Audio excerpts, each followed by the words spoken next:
Number one, put God first. Put God first in everything you do. Everything that you think you see in me, everything that I've accomplished, everything that you think I have, and I have a few things, everything that I have is by the grace of God. Understand that. It's a gift. 40 years ago, March 27th, 1975, it was 40 years ago, just this past March, I was flunking out of college. I had a 1.7 grade point average. I hope none of you can relate. I had a 1.7 grade point average. I was sitting in my mother's beauty shop. They still call it beauty shops now? What they call it now? Yeah, I was sitting in the beauty parlor. I was sitting in my mother's beauty parlor, and I'm looking in the mirror, and I see behind me this woman under the dryer. And every time she looked up, every time I looked up, she was looking at me, just looking me in the eye. And I didn't know who she was, and I said, she said, somebody give me a pen, give me a pencil, I have a prophecy. March 27, 1975, she said, boy, you are gonna travel the world and speak to millions of people. Now mind you, I was flunked out of college. I'm thinking about joining the army. I didn't know what I was gonna do, and she's telling me I'm gonna travel the world and speak to millions of people. Well, I have traveled the world, and I have spoke to millions of people. But that's not the most important thing, the success that I had. The most important thing is that what she taught me and what she told me that day has stayed with me since. I've been protected, I've been directed, I've been corrected. I've kept God in my life, and it's kept me humble. I didn't always stick with him, but he always stuck with me. So stick with him in everything you do. If you think you want to do what you think I've done, then do what I've done and stick with God. Number two, fail big. That's right. Fail big. Today's the beginning of the rest of your life, and it can be very frightening. It's a new world out there. It's a mean world out there, and you only live once. So do what you feel passionate about. Take chances professionally. Don't be afraid to fail. There's an old IQ test, was 9 dots, and you had to draw 5 lines with a pencil within these 9 dots without lifting the pencil. The only way to do it was to go outside the box. So don't be afraid to go outside the box. Don't be afraid to think outside the box. Don't be afraid to fail big, to dream big. But remember, dreams without goals are just dreams, and they ultimately fuel disappointment. So have dreams, but have goals. Life goals, yearly goals, monthly goals, daily goals. I try to give myself a goal every day. Sometimes it's just to not curse somebody out. Simple goals, but have goals. And understand that to achieve these goals, you must apply discipline and consistency.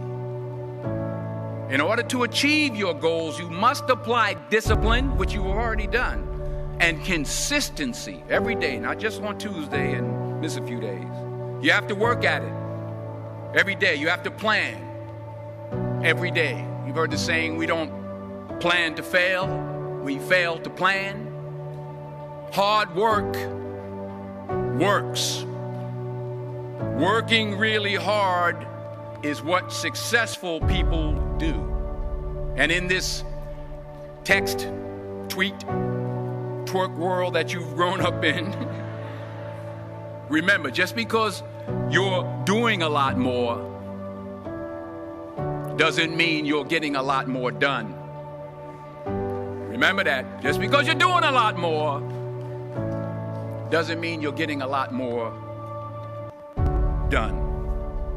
Don't confuse movement with progress. My mother told me, she said, yeah, because you can run in place all the time and never get anywhere. So continue to strive, continue to have goals, continue to progress. Number 3, you'll never see a U-Haul behind a hearse. I'll say it again. You'll never see a U-Haul behind a hearse. I don't care how much money you make, you can't take it with you. And it's not how much you have. It's what you do with what you have. We all have different talents. Some of you will be doctors, some lawyers, some scientists, some educators, some nurses, some teachers. Yeah, okay. Some preachers. The most selfish thing you can do in this world is help someone else. Why is it selfish? Because the gratification, the goodness that comes to you, the good feeling that I get from helping others, nothing's better than that. Not jewelry, not big house I have, not the cars, but it's the joy. That's where the joy is, in helping others. That's where the success is. Finally, I pray that you put your slippers way under the bed tonight, so that when you wake up in the morning, you have to get on your knees to reach them.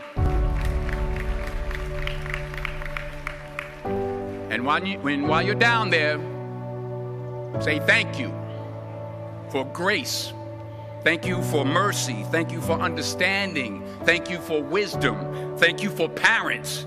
Thank you for love. Thank you for kindness. Thank you for humility. Thank you for peace. Thank you for prosperity.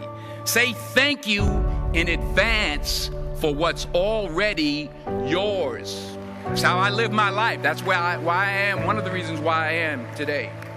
Say thank you in advance for what is already yours. True desire in the heart for anything good is God's proof to you, sent beforehand to indicate that it's yours already.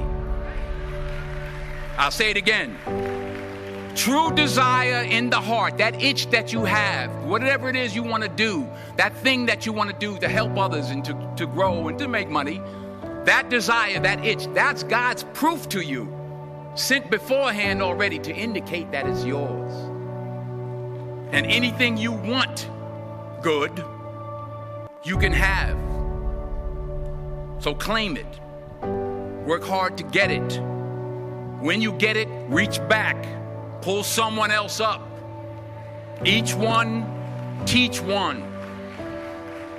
Don't just aspire to make a living. Aspire to make a difference.